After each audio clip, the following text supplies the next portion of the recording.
Bonsoir à tous, merci de vous joindre à nous pour ce nouveau numéro de Santé Mag. Ce soir, nous nous intéressons à la santé de vos yeux, plus particulièrement aux usages du laser pour les soins de la vue. Et ils sont nombreux. Cicatriser une déchirure rétinienne, corriger un défaut de la vision, faciliter le traitement de la cataracte, les usages ophtalmiques du laser sont multiples et performants. Quels sont les avantages mais aussi les risques de cette arme révolutionnaire de la chirurgie de l'œil? C'est ce qu'on va savoir ce soir avec notre invité. Nous recevons pour en parler une ophtalmologiste, vous l'aurez deviné, donc docteur Nazarek Sihem. Bonsoir, vous êtes ophtalmologue, vous êtes également chercheur, je le rappelle, dans la surface oculaire. Bonsoir. Alors le laser a des usages multiples dans la dermatologie, dans la chirurgie vétérinaire également, mais surtout il a révolutionné carrément la chirurgie de l'œil. À quel point, docteur Nazarek? En effet, le laser a révolutionné toute la médecine, tout le domaine thérapeutique. Et plus spécialement en ophtalmologie, on ne sait plus traiter maintenant sans le laser plusieurs pathologies. Le diabète, par exemple, prévenir une rétinopathie diabétique. Comme vous l'avez si bien dit, une déchirure de la rétine, la traiter avant qu'elle ne se transforme en décollement de rétine. Corriger un trouble visuel, une myopie, une hypermétropie ou un astigmatisme. Et même plus récemment, ces 10 dernières années, on peut même opérer une cataracte avec le laser. Oui. Est-ce que les gens, justement, puisque vous parlez d'opération, les gens sont aujourd'hui moins réticents par rapport à la chirurgie de l'œil, puisqu'il ne s'agit plus de bistouri?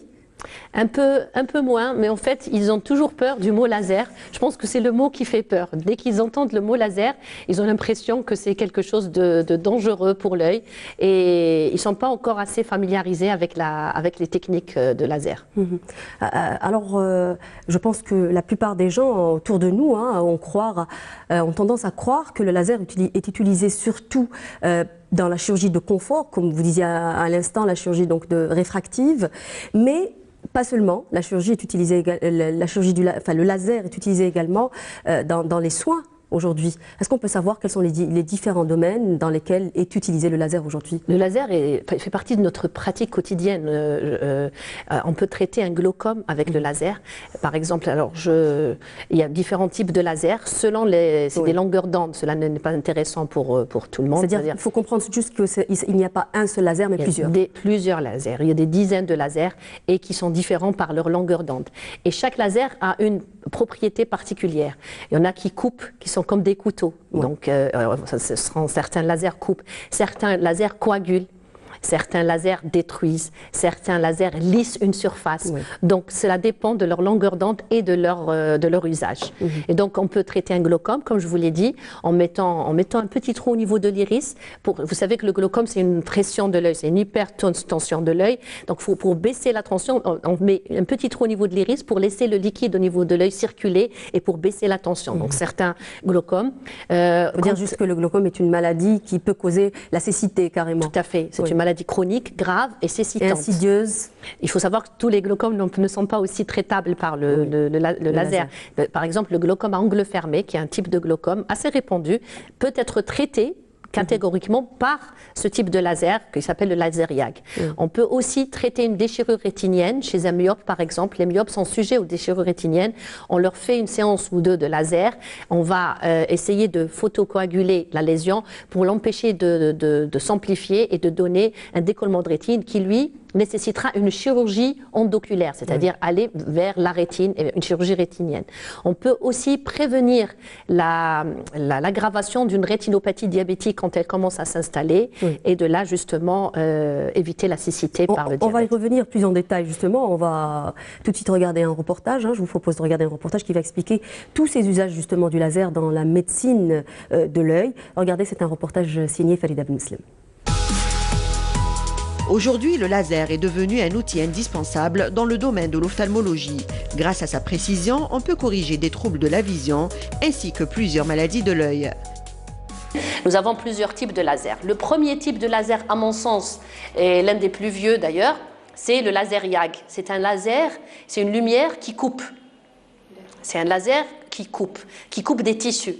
Alors, qu'est-ce qu'il va couper? On va l'utiliser pour deux fonctions. La première fonction, c'est le traitement du glaucome. Le deuxième type de laser, qui est aussi très très important, c'est le laser argan. Alors, ce laser est utilisé pour traiter la rétinopathie diabétique. qui est très très répandu dans notre pays. On peut l'utiliser pour une prévention, pour la prévention du décollement de rétine chez le myope. Il y a le laser dont tout le monde entend parler, c'est ce qu'on appelle le LASIK, entre guillemets. Donc c'est le laser utilisé pour la chirurgie réfractive. Si vous souffrez de troubles de la vision, comme une myopie, vous serez principalement bénéficiaire de la chirurgie du traitement. C'est une pratique courante, mais pas rien que. Laseriag, une capsulotomie au Laseriag, c'est un jeune homme qui a subi une chirurgie de la cataracte il y a 3 ans. Il est jeune pour faire une cataracte, mais comme il a une allergie sévère, il a fait une cataracte cortisonnée parce qu'il mettait beaucoup de corticoïdes.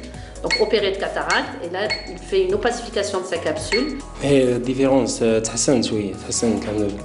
كانت ساعات دي ضبابه في العين. درك ريحت. Déjà il commence à s'améliorer, son diabète est bien équilibré, donc il ressent un léger mieux. Sauf que ce que je dis à mes patients, c'est que ce laser n'augmente pas la vision, il ne va pas voir mieux qu'avant. C'est pas comme les autres lasers, ni pire qu'avant, comme le disent les gens dans la rue. Non. Il va juste ralentir. Il va juste stabiliser sa vision et surtout ralentir l'évolution de la pathologie. بديت ماشي شويه الدراهم الحاجه الاولى بشويه الدراهم والطريق شويه هكذا ومن بعد قلت بالك كبر سا ديبون راجل بالك انسان 50 60 سنه ينقص شويه لا فيزيون. انا عندي مرض السكر العروق هذاك شغل فيها بالسكر. Les indications du laser sont multiples. Il permet pour certains de retrouver une vision claire et pour d'autres de ne plus porter de lunettes. C'est pour dire que la technique du laser s'avère très performante.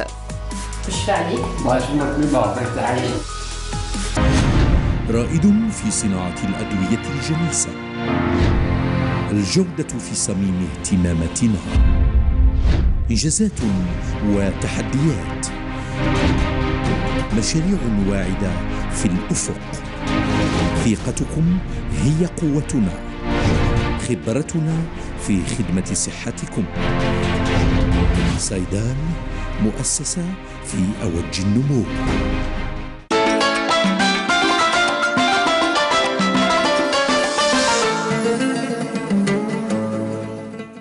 Alors justement, dans ce reportage, on a regardé la chirurgie réfractive, la chirurgie également pour ce qu'on disait, la rétinopathie diabétique, les soins de la cataracte également. On va parler de tout cela, mais dans un premier temps, peut-être revenir sur l'importance, sur ce que c'est qu'une rétinopathie diabétique pour que les gens comprennent ce que c'est. C'est l'une des complications les plus fréquentes du diabète en fait. Un diabète, quand il est mal équilibré, il commence par atteindre les yeux, après les reins et le cœur. Donc les yeux, c'est le miroir de ce diabète. Alors les gens, ils font quoi? Une rétinopathie diabétique. Souvent, elle est non diagnostiquée par le patient. Il ne ressent rien au début. C'est pour cela que le dépistage est important. Très important. Donc un diabétique devrait faire au moins, quand il est équilibré, au moins une angiographie tous les 2 ans. Au moins. Si ce n'est pas tous les ans, cela dépend de son équilibre. Et quand on fait cette angiographie, on peut découvrir, ou au moins un fond d'œil, on peut découvrir cette rétinopathie. Et si on la découvre assez précocement, on peut commencer à faire des séances de laser, une photocoagulation des parties de la rétine qui sont détruites par ce diabète pour éviter la prolifération de ce diabète qui va évoluer inéluctablement vers la cécité. Oui, 50% des diabètes de type 1 peuvent aboutir justement à la cécité. Tout à fait. Et le laser, justement, dans cette maladie, qu'est-ce qu'il va venir faire? Et il traite cette rétinopathie et prévient la cécité. Je tenais à le dire, comme on l'a déjà dit, vous avez eu un témoignage dans le reportage, les gens ont peur. Nous avons beaucoup de diabétiques qui arrivent et quand on leur demande, chez lesquels on diagnostique une rétinopathie diabétique, dès qu'on parle de laser, ils fuient, ils ne reviennent plus parce que dans le langage courant, les gens disent que le laser rend aveugle. Oui. Et ils ne savent pas, parce qu'il y a des diabétiques, voilà, des diabétiques sont devenus aveugles, mais ils ne sont pas devenus aveugles à cause du laser, mais à cause de leur diabète en fait. Justement, dans la rétinopathie diabétique, il faut justement la dépister très tôt, sinon c'est très tard. Même avec le laser, on ne peut pas la traiter, ça il faut le rappeler. Pas justement. On a parlé également de la chirurgie réfractive, c'est un point très important dans le traitement laser. Hein. Vous allez me dire que c'est un peu une chirurgie de confort, mais c'est quand même important de se détacher, de ne plus porter de lunettes ou de lentilles, n'est-ce pas, docteur? Bien sûr, c'est une chirurgie de confort, certes, mais c'est une chirurgie qui a révolutionné le monde. Oui. Elle n'est plus aussi récente que ça. Maintenant, on a un bon recul. Au début, il y a 30 ans, elle se faisait par un bistouri, justement. Oui. Et le laser nous a permis de nous affranchir de ce bistouri et on arrive à traiter une myopie en aplatissant une cornée, à traiter une hypermétropie en la rendant plus bombée, à traiter un astigmatisme qui est... Est-ce qu'on peut traiter tous les défauts visuels, justement? Tous les défauts peuvent être traités, mais pas chez tout le monde, oui. Malheureusement. Et il faut savoir qu'aussi on est un pays du bassin méditerranéen, donc on a une pathologie qui est très très très répandue, c'est le kératocone. C'est une pathologie aussi qui peut être traitée par le laser. C'est moins connu quand même que la myopie ou l'astigmatisme? Oui, c'est une courbure exagérée de la cornée. C'est une maladie, là c'est pas un vice de réfraction. Bien sûr, pas tous les kératocones, mais certains kératocones peuvent être traités par le laser. Mais là, ce n'est plus le laser, mais c'est le LASIK. Oui. Et il faut savoir que le LASIK, c'est un ensemble, c'est l'addition de 2 lasers. Un laser eximeur qui lui va remodeler la cornée, et un laser femtoseconde, ou bien, on ne peut pas tout le temps, mais femtoseconde, qui lui, le super couteau, qui va nous couper les tissus, la cornée, nous faire le capot, ou bien nous faire des sillons, ou bien même nous couper la cornée pour faire une greffe de cornée, par exemple. Donc nous couper la cornée du donneur et du receveur. Oui. Dans cette chirurgie, on va venir agir un peu sur la rétine, c'est ça? Et on va faire une sorte d'ablation. On fait quoi exactement? C'est pas la rétine, c'est la cornée. C'est la cornée, d'accord. La chirurgie réfractive concerne la cornée. Oui. Donc la cornée, c'est quoi? La cornée, c'est le hublot de l'œil, c'est la partie la plus bombée et la plus transparente. Oui. Ce qui va se passer, c'est que chez le myope, par exemple, l'œil est trop grand, donc l'image n'arrive pas à la rétine. Qu'est-ce qu'on va faire? On va aplatir cette cornée pour faire, c'est pour ça qu'on appelle ça chirurgie réfractive, pour faire que la réfraction arrive au niveau de la rétine. Le contraire chez l'hypermétrope. L'hypermétrope a un petit œil, donc on va lui bomber ça, on va la remodeler. C'est comme si vous faisiez une sculpture, on va remodeler la cornée. Grâce au laser, on peut faire ça. Au laser. Chez un astigmate, par contre, l'astigmate, c'est une cornée qui est irrégulière. Donc, on va essayer de la lisser, cette cornée, de lui rendre sa courbure, une courbure beaucoup plus lisse, qui va permettre aux patients de s'affranchir des lunettes, des lentilles et bien sûr... Est-ce que tout le monde peut faire ce genre de chirurgie, justement? Hélas, non. Pourquoi? Parce Quelles sont les contre-indications? Il y a plusieurs contre-indications. En fait, tout le monde est candidat, oui, tout le monde peut demander, mais le médecin ophtalmologue, lui seul, peut décider si oui ou non. En fait, toutes les myopies ne sont pas traitables. Il y a jusqu'à un certain degré. On ne peut pas, par exemple, traiter une myopie de moins 15 avec un laser. Au-delà de moins 8, ça commence déjà à être difficile. Donc les fortes myopies se traitent autrement. Il y a d'autres techniques. Il faut savoir qu'il y a des techniques pour toutes les myopies. Par exemple, quelqu'un qui a une cornée fine. Pour l'astigmatisme, par exemple. L'astigmatisme aussi, quand il est très important, on ne peut pas le traiter avec le LASIK. Il y a un dépistage à faire avant, il y a un bilan préopératoire. On fait ce qu'on appelle une topographie cornéenne avec un bilan réfractif et on va voir si cette cornée, qu'on va remodeler, va supporter ce laser. Si elle est biomécaniquement stable, on peut la toucher. Si elle est assez épaisse, parce qu'il faut savoir aussi qu'on a une spécificité dans le bassin méditerranéen, et ça a été l'objet d'une étude que j'ai publiée dans un journal américain avec nos collègues marocains et tunisiens. Nous, les gens d'Afrique du Nord, nous avons des cornées fines. Oui. La cornée, normalement, devrait faire 550 microns. Et chez nous, on a la spécificité... Et ça pose problème pour le LASIK? Bien sûr. En dessous de 500 microns, on ne peut pas toucher la cornée. D'accord. Donc, il y a quand même un cut-off, il y a des limites à ce LASIK. Donc, si la cornée est trop fine, si elle n'est pas biomécaniquement stable, c'est-à-dire on a peur d'un kératocone, ou si elle est trop irrégulière, ou si la myopie est très forte, on ne peut pas faire de LASIK. Est-ce qu'on peut faire le LASIK à tout âge? Non. Pas chez l'enfant, parce que l'enfant est en pleine croissance et on considère que jusqu'à l'âge de 20 ans, on ne touche pas un œil, on laisse la croissance se faire. Et au-delà de 21 ans, la croissance est finie et du coup, on peut toucher à l'œil. On ne peut pas toucher un œil qui est en pleine croissance. Quelles sont les précautions à prendre après ce genre de chirurgie? Alors, il y a à court et à long terme. Alors, il faut savoir d'abord que toute chirurgie réfractive est pourvoyeuse de sécheresse oculaire. Oui. Parce qu'en coupant la cornée, on va couper les nerfs. La cornée ne sent plus, elle devient insensible et du coup, elle n'appelle plus les larmes. Les glandes lacrymales ne sécrètent plus. Donc, les précautions, c'est de mettre des larmes artificielles pendant au moins 6 mois, ne pas se frotter les yeux. D'ailleurs, il ne faut pas se frotter les yeux ni avant ni après. Un effet à court terme, ça ne va pas être tout le temps comme ça. Ça se régénère entre 6 mois et 1 année. Oui. Donc, c'est un effet transitoire. Donc, mettre des larmes artificielles, mais je pense que le médecin ophtalmologiste va l'expliquer aux patients. Oui. Il faut surtout ne pas se frotter les yeux, ni avant ni après. Et si j'ai un message à donner aujourd'hui, c'est ne vous frottez pas les yeux, surtout les enfants. Ne laissez pas vos enfants. C'est ça ce qui donne aussi le kératocone et qui va donner tous ces astigmatismes, ces irrégularités cornéennes. Donc il ne faut pas se frotter les yeux et il ne faut pas bien sûr se toucher les yeux avec des mains sales. Donc c'est toutes les précautions d'une chirurgie. Mais sinon c'est une chirurgie assez confortable. Le patient peut se faire opérer aujourd'hui et aller au travail le lendemain. C'est-à-dire qu'il n'y a pas de douleur. Pas d'activité sportive par violente, exemple. Pas violente. Mais il n'y a pas de... C'est pas douloureux, c'est totalement indolore. Quel que soit le laser, hein, même celui de la rétine, c'est totalement indolore et c'est totalement... pratiquement très safe. Oui. Et pour le port par exemple de lunettes de soleil aussi, est-ce que c'est important après important pour tout le monde, surtout pour quelqu'un qui a subi. Oui. Quand on a touché à la cornée, sachez que la cornée est un tissu très sensible. Et c'est je vous ai dit le hublot de l'œil. Donc si on peut la protéger, on la protège de toutes les manières possibles. Mettez des lunettes de soleil. Oui. Vous avez parlé justement de la douleur hein, pour le déroulement. Est-ce qu'on peut revenir un peu sur le déroulement de l'opération en elle-même? Parce que les gens sont curieux, généralement, ils se demandent par exemple combien ça dure, c'est-à-dire combien le temps de cette opération, est-ce qu'on doit être hospitalisé, est-ce qu'on peut opérer les deux yeux en même temps? C'est des questions qu'on a recueillies sur la page Facebook de l'émission. Oui. Est-ce qu'on peut revenir un peu sur justement le déroulement de cette opération? Alors la technique est très courte, il n'y a pas d'hospitalisation, elle se fait sous anesthésie locale et même topique, c'est-à-dire on ne touche pas, il n'y a pas de piqûre qui touche l'œil. L'anesthésie, c'est avec des gouttes, seulement des gouttes. Donc, on va anesthésier le patient avec des gouttes et ça dure moins de 5 minutes, en fait, pour chaque œil. Et on fait les deux yeux en même temps, en général. Est-ce qu'il y a un risque de récidive? De récidive, non. Il y a un risque de progression de la myopie. C'est pour ça quand on voit que la myopie n'est pas stable, quand quelqu'un change ses lunettes tous les 6 mois, c'est un mauvais signe. On ne lui fait pas de chirurgie réfractive. Ça veut dire que sa myopie n'est pas stable. Oui, on a parlé également tout à l'heure de l'usage justement du laser pour la cataracte. Peut-être expliquer déjà comment contractons la cataracte. Est-ce que c'est un vieillissement de l'œil?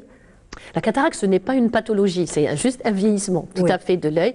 Donc en fait, la cataracte, c'est quoi? On a une lentille dans l'œil qui est derrière la cornée. Cette lentille, elle est transparente à notre naissance. Elle est normalement transparente. Et avec l'âge, plus on prend de l'âge, plus elle se rigidifie, elle s'opacifie. Au-delà de 60 ans, ce que je dis à mes patients, c'est comme les cheveux blancs. Elle s'opacifie, on est obligé de l'enlever et de la remplacer par une autre lentille qui s'appelle un implant intraoculaire. Et la technique du laser pour la cataracte est extrêmement récente. Elle date de moins de 5 ans. Donc elle n'est pas encore très au point. Donc je parle de laser, pas de phaco-émulsification, parce que les gens... C'est-à-dire on n'a pas le même recul que par rapport au laser. Voilà. Donc, mais il ne faut pas confondre. En fait, les gens vont confondre, ils vont se dire, il y a laser et laser. Les gens appellent la chirurgie de la cataracte laser depuis 20 ans. Mais ce n'était pas du laser, c'était des ultrasons. Mais les gens appelaient ça le laser. Mais le vrai laser, c'est-à-dire la cataracte aux femtosecondes, c'est une technique très récente. Est-ce que ça existe? Oui, est-ce que ça existe chez nous justement? Non, la pas encore. Pourquoi? Parce que c'est une technique très chère, extrêmement onéreuse, qui va augmenter le coût alors qu'on arrive à le faire avec sans suture, avec des ultrasons. On ne suture même pas. Donc c'est très confortable, à un coût beaucoup moins élevé et surtout ça rallonge le temps de l'intervention, alors que pour l'instant, une cataracte, on fait un œil à la fois, c'est 10 minutes par œil. Oui. Avec des ultrasons. Alors, est-ce qu'elle a des symptômes déjà pour appeler la cataracte? Comment sait-on qu'on a une cataracte? Une baisse de vision, c'est très symptomatique. En fait, on commence il y a une baisse au début, une baisse de la sensibilité au contraste. C'est-à-dire on est obligé d'ajouter de l'éclairage pour lire ou pour voir les choses. Et les gens sentent que par exemple en conduisant, ils ne voient plus la plaque qu'ils voyaient il y a 6 mois. Et c'est une baisse de vision progressive et très perceptible par les gens. Extrêmement perceptible. Ça n'arrive pas uniquement aux personnes âgées, la cataracte. Il y a bien des personnes jeunes qui peuvent contracter la cataracte. Il y a des facteurs de risque aussi, comme le diabète par exemple. Non? Alors, premièrement, il y a la cataracte congénitale. Donc, il y a des enfants qui naissent avec des cataractes. Ça, c'est autre chose, c'est un autre répertoire. Ça, c'est héréditaire? Ça peut être héréditaire, mais ça, c'est congénital. Vous avez la cataracte post-traumatique. Tout traumatisme de l'œil peut donner une cataracte. En fait, c'est une lentille. Bon à savoir, hein. Voilà, quand vous recevez un coup de poing, vous pouvez ne rien avoir, mais une cataracte. Pourquoi? Parce que la lentille est tellement sensible et transparente que tout traumatisme va l'opacifier. C'est comme un verre que vous touchez. Il y a aussi des cataractes chez le diabétique. Le diabétique, par exemple, si un sujet normal fait une cataracte à 60 ans, le diabétique peut la faire à 45-50 ans. Oui. Il y a aussi, comme le monsieur que vous avez vu, enfin le jeune homme que vous avez vu dans le reportage, il est très jeune pour faire une cataracte. Je pense qu'il a la vingtaine. C'est un jeune allergique. qui est suivi pour allergie depuis plus de 15 ans, donc depuis l'âge de 5 ans, et qui prenait des corticoïdes. Il faut savoir qu'il y a des cataractes qui sont dues aux corticoïdes, aux médicaments. Donc il a tellement pris de corticoïdes qu'il a fait une cataracte cortisonnée, et du coup il a été opéré de cataracte avant ses 20 ans. Oui. Est-ce qu'il y a des contre-indications également à ce genre de chirurgie, c'est-à-dire la chirurgie de la cataracte? Non, pas à ma connaissance. Il n'y a pas de contre-indication. Toutes les cataractes sont opérables, sauf si l'œil ne voit plus. Si c'est un œil qui est en état de cécité, on ne va pas le toucher. Mais toutes les cataractes sont opérables. Dans la cataracte, on utilise un implant, c'est ça? On va remplacer le cristallin qui s'est opacifié par un implant. Est-ce que cet implant a une durée de vie? Non. Vous pouvez l'utiliser chez un bébé qui vient de naître et il le gardera à vie. Et je rebondis sur l'implant pour vous dire que la chirurgie réfractive, la cataracte maintenant est une chirurgie réfractive. Oui. Parce que si vous êtes par exemple myope, à 60 ans vous faites une cataracte, corriger aussi en même temps. L'implant va corriger votre myopie, vous n'allez plus porter de lunettes et c'est très agréable. C'est agréable. Oui. Il y a aussi autre chose, le myope qui a par exemple moins 12 de myopie, chez qui le LASIK ne marchera pas, on ne pourra pas indiquer un LASIK parce que la myopie est trop forte, on peut lui mettre ce qu'on appelle un implant FAC, c'est-à-dire un implant sur son cristallin qui va l'aider. Donc c'est une lentille, c'est comme une lentille, la lentille que vous mettez à l'extérieur, qu'on mettra à l'intérieur et il va voir sans lunettes 10 sur 10 avec une chirurgie. Est-ce qu'on a aujourd'hui en Algérie la génération des implants multifocaux, ce qu'on appelle, c'est-à-dire qui vont corriger plusieurs défauts visuels à la fois, c'est ça? Il faut savoir qu'en tout cas, au moins dans mon domaine, c'est-à-dire l'ophtalmologie, l'Algérie n'est pas du tout en retard. Nous avons toutes les techniques possibles et imaginables. Tout ce qui est à l'étranger existe ici, aussi bien en machine qu'en sondage. On a vu dans le reportage un véritable plateau de technologie. On a tous les plateaux techniques les plus récents et même le consommable, on a tout ce qu'il faut. Tous les implants, tout ce qu'il faut. Est-ce qu'on peut revenir justement sur ce type d'implant? C'est extraordinaire aussi de pouvoir corriger plusieurs défauts à la fois. Ah oui. Bien sûr. Alors, c'est ce qu'on appelle les implants premium.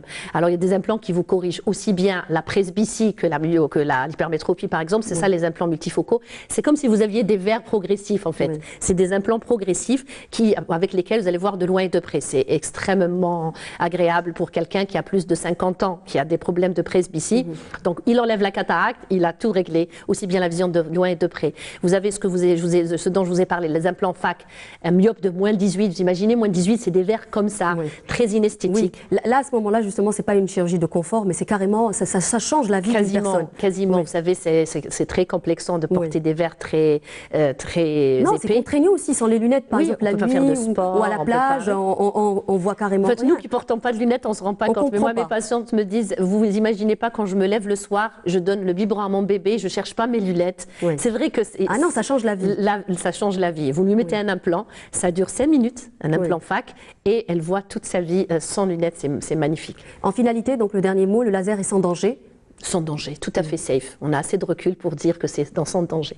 Merci beaucoup, docteur, d'avoir participé à cette émission. Je pense que vos explications vont inviter beaucoup de gens à tenter le laser pour les soins ophtalmiques. Merci à vous d'avoir suivi cette émission. Je vous donne rendez-vous dans une semaine. N'oubliez pas de vous rendre sur la page Facebook de l'émission. Vous pouvez également regarder cette émission de nouveau sur la chaîne YouTube de Canal Algérie. Au revoir et à très bientôt.